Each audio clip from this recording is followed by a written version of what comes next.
สบายดียินดีต้อนรับเข้าสู่ซ่องนาโฮดสตูดิโอมื้อนี้เฮาก็สิมาถ่ายรูปเนาะถ่ายรูปจากคนตัวใหญ่แบบนี้ให้เป็นคนตัวน้อยแบบนี้เนาะแต่เฮาก็สิมาถ่ายแถวเพื่อนเฮานี่แหละแถวเพื่อนเฮานี่แหละซอกบอลไทยสินั่งอยู่งาไม้ต้นไม้แถวๆนี้แหละไปซอกบอลไทยเลยเดี๋ยวเฮาสิพาไปเบิ่งเอาเอ้ยบอลนั้นสักน้ำมันซอกบอลสักน้ำมันเอาใส่เอานี่แหละนั่งนี่ครับสุดเราเป็นคักเลยทั้งหมดเลยจริงไหมนั่งนี่เนี่ยโอเคแล้วพวกประกาศประมาณนี้เนาะ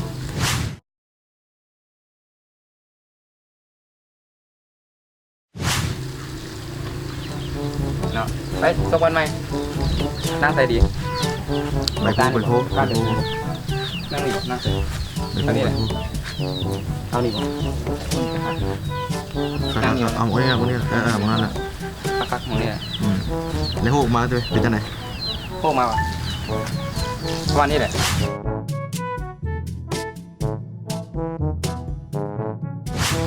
เราจะมาหาหมองใหม่ได้งงได้ในว่าวันนี้ผู้เรียนแผลอันนี้มันสามภาพดำหด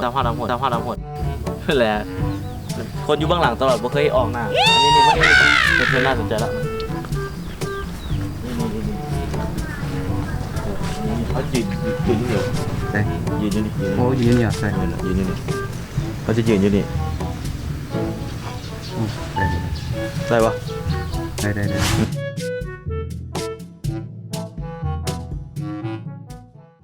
อีกมุมนึงเนาะ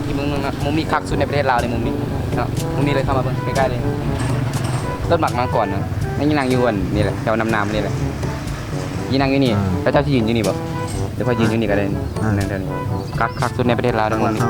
คักที่สุดในประเทศลาวเลยคักเนาะมุมประมาณชีวิตประมาณนี้ประมาณ